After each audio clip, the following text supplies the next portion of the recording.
Hello friends, the daily news update के YouTube channel पे आप सभी का स्वागत है। द डेली न्यूज़ अपडेट के आज के सेशन में हम लोग गम्बूशिया फिश के बारे में बात करेंगे। तो आइए शुरू करते हैं।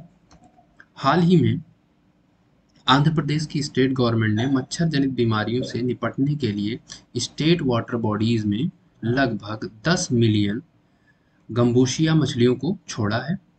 इससे नेटिव स्पीशीज और इकोसिस्टम बैलेंस को होने वाले पोटेंशियल नुकसान को लेकर चिंता जताई जा रही है। गम्बूशिया फिश के बारे में अगर जानें तो इसे मॉस्किटो फिश के नाम से भी जाना जाता है। इसका प्रयोग मॉस्किटो लार्वा को कंट्रोल करने के एक बायोलॉजिकल एजेंट के रूप में किया जाता है। यह प्रजाति साउथ ईस्टर्न यूएसए की नेटिव प्रजाति है। इसका मतलब यह प्रजाति साउथ ईस्टर्न यूएसए की मूल प्रजाति है। एक फुल ग्रोन गम्बोशिया फिश पूरे दिन में लगभग 100 से लेकर 300 तक के मॉस्किटो लार्वा को खा सकती है। भारत में 1928 से ही यह मछली मलेरिया कंट्रोल स्ट्रेटजीज का हिस्सा रही है। IUCN के अनुसार इस फिश को इन्वेजिव या आक्रामक प्रजाति के रूप में चिन्हित किया गया है। इन्वेजिव स्पीसीज उन स्पीसीजों को कहा जाता है जो बहुत तेजी से नए इन्वायरमेंट को अडॉप्ट करती हैं, रिप्रोड्यूस बहुत तेजी से करती हैं और नेटिव स्पीसीज और वहाँ के इकोसिस्टम को बहुत तेजी से नुकसान पहुंचाती हैं। मच्छर जनित बीमारियों में मलेरिया एक प्रमुख बीमारी है जो कि प्लाज्मोडियम पैरासाइट के द्वारा होता है। यह पैरासाइट ह्यूमन बीइंग्स में मच्छरों के काटने से फैलता है। भारत सरकार ने भारत को पूर्ण रूप से 2030 तक मलेरिया फ्री करने का लक्ष्य रखा है। अगर मलेरिया के ट्रांसमिशन की हम बात करें तो यह फीमेल एनोफिलीज मच्छर के काटने से फैलता है। ये जो फीमेल एनोफिलीज मॉस्किटो है जिसे कि नाइट बाइटिंग मॉस्किटो के नाम से भी जाना जाता है, ये ज़्यादातर डस्क और डॉन या हम कह सकते हैं कि भोर और गोधूली के समय में ज़्यादातर ये मच्छर काटते हैं।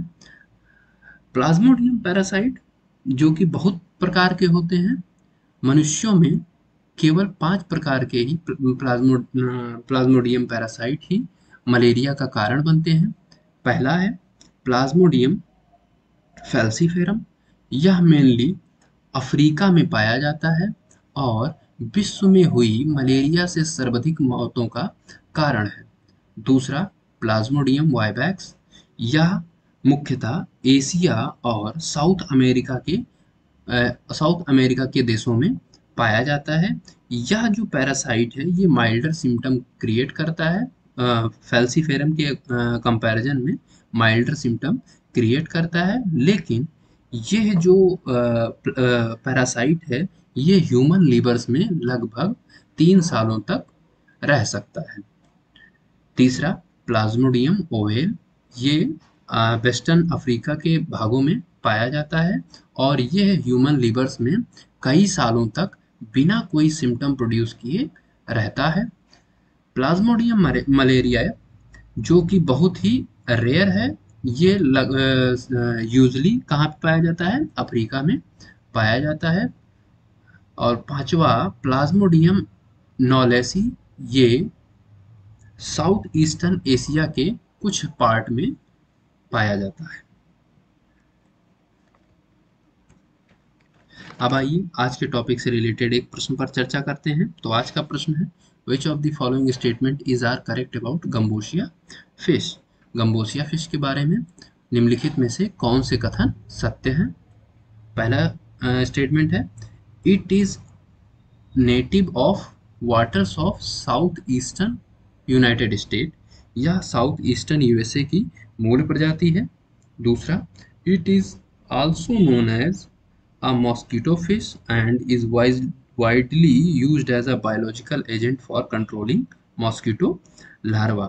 इसे मॉस्किटो फिश के नाम से जाना जाता है और इसे वाइडली मॉस्किटो कंट्रोल करने वाले बायोलॉजिकल एजेंट के रूप में देखा जाता है। तीसरा ऑप्शन है it has been declared as one of the 100 worst invasive alien species in the world by the International Union for Conservation of Nature। इसे IUCN ने इसे 100 में से एक वर्स्ट एलियन आक्रामक स्पीसीज के रूप में घोषित किया है। तो ऑप्शन 1, 2 और 3 तीनों सही हैं। तो हमारा आंसर हो जाएगा ऑल ऑफ द एबव, यानी कि option D. The daily news update के आज के सेशन में इतना ही। ऐसे ही इंपॉर्टेंट करंट इश्यूज के लिए हमसे जुड़े रहिए। धन्यवाद।